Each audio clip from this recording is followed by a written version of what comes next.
Yeah, good scrimmage. A lot of great live work. Had over 100 plays of live stuff. Got some special team stuff in there too. Really feel good about the work that we got in. I obviously had to watch the film, but uh, it's exactly what I wanted to see. I think there's some administrative penalties that I want to fix, but it's good day one stuff. Honestly, we didn't have any issues with the clock as far as getting the calls in, things like that. But we did have some, uh, pre-snap penalties. I think about five of them. So we have to get those fixed. And then overall, had a couple defensive penalties that extended drives. But I think defense usually in the first scrimmage, that's how it works. Defense got the better of the day for our team. Just concerned because for a team that got a lot of interceptions, we didn't do that this scrimmage, and so uh, good thing that the offense took care of the football. But I don't know if we would have had taken more chances, taken more risks, maybe we would have put ourselves in a better position. So it's one of those things you have to watch on film. But uh, offense took care of the football. Defense didn't get any turnovers, but I think overall defense was able to pretty much come out ahead. Usually happens in scrimmage number one, where the defense is further ahead and had a lot of guys flying around. But I just like that we were able to tackle, play live ball, get in the stadium, and just have the guys just understand the game and get the feel for it. And so it was a good day, productive day. Watch the film, we'll learn from it, and looking forward to next time we go live again, get some situational football game type situations, and put our guys in a little bit of pressure. I thought defensively they put a lot of pressure on our offense today, and we'll be better because of it. So, what questions do you guys have for me? All right, let's start with Jake Hatch. Go ahead, Jake. Yeah, Kalani, just wanted to ask you, based off of this scrimmage, are you planning on paring down the quarterback battle? Oh, possibly. I think we would talk about it as a staff, and so yeah, talk to A-Rod and the offensive staff, and we'll see what we decide after today. It's hard to make that decision now. Want to look at the film and want to see, certain reads and if they made the right decisions. I think you guys heard me talk about that before. Is just decision making is what we want to see. So we were able to get a lot of really cool moments where it's hard on the quarterback to make the decision, see if they made the right one. And sometimes the defense just makes the plays, and I have a feeling the defense just I mean, a lot of the guys were leading. I mean, we had a bunch of guys in there. Started realizing that there's a great leadership on this team on the defensive side, offensive side. It's just everything's got to click. If one guy makes a mistake, it could ruin the play. So defensively, one guy can make a mistake, and sometimes people don't know about it. So that's how it works. But we'll it was just a really good day one. Quarterback wise, we'll see how it goes on Monday. We'll let you guys know. All right, Jake, if you have a follow-up, no one else has asked yet for another question. So, I got another one. Kalani, you talked about your defense. You felt like they may have won the day. Do you feel like this defense is ahead of where it was at this time last year? And do you think it can be as elite, if not better, than it was a season ago? Well, they better be ahead. I mean, there's a bunch of guys that have played on this defense that understand a lot more. I mean, it's even the operational part. It's them knowing and getting a good feel from the play caller in Jay Hill.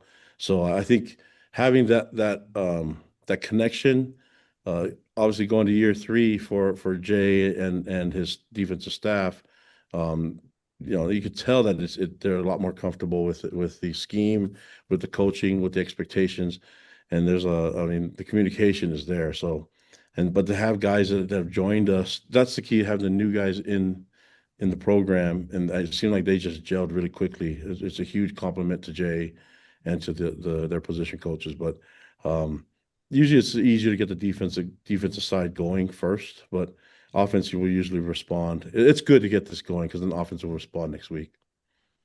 all right, we'll go next to Sean Walker with KSL.com and then Casey Lundquist with SI.com.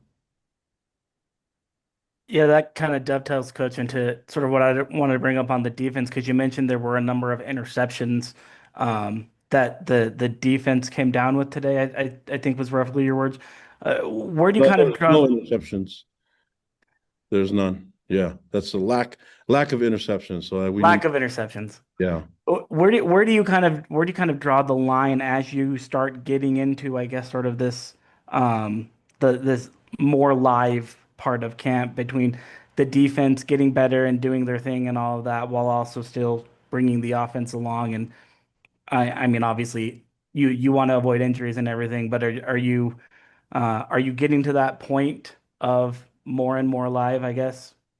I think it all depends on. I'd like to keep a flexible schedule and lean on the ability to go live. If we're not seeing enough in the competition, it's hard to compete for a position if you're doing skelly and if you're not really tackling to the ground. It's hard when you're just going to assume that they're going to make tackles when they're in the area. I don't like that. I like to know for sure. So if it doesn't mean that everybody needs to go live, but there's nothing wrong with even the starters getting some tackles in there or getting tackled or breaking tackles. We already did that a couple times this week, and next week I know we can do that if we need to. It's just a matter of if the competition calls for it. That's but there's some guys that just we already know that they can do it, but it's also you got to get the rhythm down. You got still got. I don't want them the first time that they're tackling or that they're being tackled the Portland State game. That's not going to go well for us. And so it's just a hard thing to do because I think the hesitation is like, well, we want them to stay healthy for the game, but then how are you supposed to get ready? Prize fighters, they have to spar. That's just part of it. And guys got banged up today. That's part. We're not 100% healthy because of today. Um, but that's what do you want me to do? I want to know. I mean, it's the risk that you have to take sometimes, and that's a hard thing to say. But like, I don't want guys getting hurt just ever. But if we don't prepare them right, then they're going to get hurt in the game. So we got to do that. All right, go ahead, Casey. Coach, I was going to ask about the health of the team, and I think you just provided a little update there. So I'll pivot and ask you, through the first half of camp, do you feel like there's an identity forming around your team, or is that still to be determined? Yeah, I feel that identity's forming. I mean, I look at the leadership on the team. You're starting to see the personality come out in this team. So part of the identity will be how our offense responds next week and how they respond to today. And it wasn't a horrible day for them. It was a really good defensive day. I mean, but I'm sure there's some things that Jay and the staff are going to look at and say we need to do better defensively. But it was pretty good. I mean, like they didn't win every rep, but man, they were really, really good. And then if they play at that level, I'll feel really good about it. Offensively, we did some really good things, but it just comes down to the execution, making the right read, making the right block, running the right route, things like that. And those are fixable items. So I'm not down on the offense. I've coached long enough now, especially as a head coach, to know that to what to look for in scrimmage one, and what I saw was really good. Taking care of the football, but again, is it because we were too cautious and we're in the competition as a quarterback? Um, in as far as interceptions, the fumbles though, I thought ball security was pretty good. I mean, we try to emphasize that as much as possible, but I think the guys are done a great job all camp. Now that I said that, we might have some problems next week, but we still got 3 weeks to go. All right, we'll go next to Sam Foster, and remind everyone, just state who your organization you're with as well. So Sam, and then we'll have another question from Jake Hatch. Hey, Coach, I'm with the Daily Universe. Speaking of the wide receivers, has there been a wide receiver who's kind of gone out and taken a hold of that wide receiver 2 spot behind Chase, or is it still kind of a group of guys after him? Well, I think the hard thing is to name them 1 through 10, because the goal is to actually get the gap between 1 and 10 to narrow that gap and have that gap between 1 and 2 to narrow. And I think that the gap is actually closing in, not because number 1's not better, it's because 2 through 10 are getting better. You know what I mean? And I saw some really good things from the others. I mean, Chase is one, but you think others don't know that Chase Roberts is our top receiver? So, we're going to need other guys to get open and get the ball too. So, it helps that we have a bunch of bodies there. So we haven't sorted it out. I can tell you, I'm really excited about the depth of the receiver group, though. It feels good that we have a bunch of guys we know we can go to and are capable of making plays. And that's a huge credit to Fessy and to what A-Rod and them have done on the offensive side. Yeah, All right. with KSL Sports, Jay Catch, I just wanted to ask you about your offensive line. Do you feel like Coach Woods has got his guys and they're getting I guess, a pecking order established? Yeah, I believe we have a good two deep. But what I've been really impressed with is we do have some depth there at O line, and I know we do have guys that help, if we need to, can go 12, 13 deep.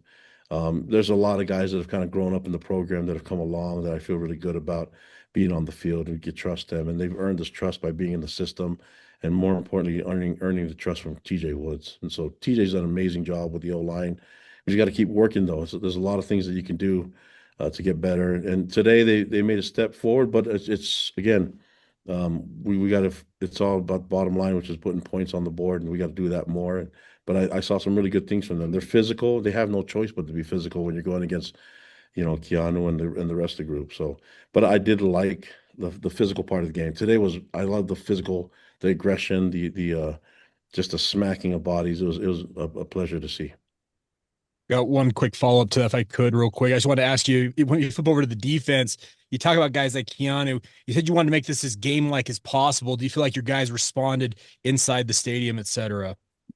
Oh yeah, I thought. I mean, the challenge was to get the energy going, and then I thought Keanu, the rest of the guys, Tanner Wall, and Jack Kelly and Isaiah Glasker, just the leadership. The corner group did a really good job today too. I Evan Johnson and Maury Bamba.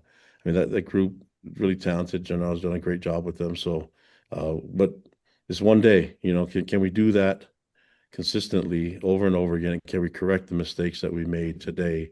Make sure it doesn't show up again.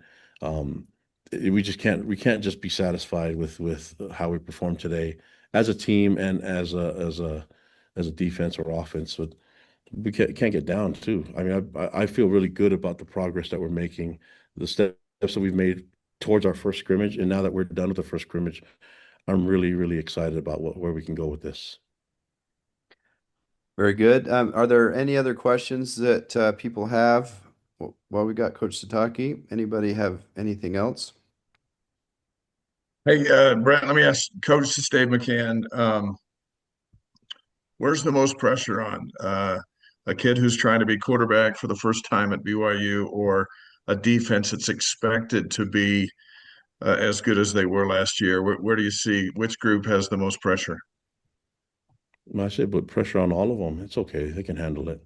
These guys, I mean, there's nothing wrong with having high expectations of your team and of your players. And so I think Jay and A-Rod and the rest of the coaches have done that already. We're not ready to play yet, but we will by the time we show up, on the 30th, we'll be ready to go. Thank you.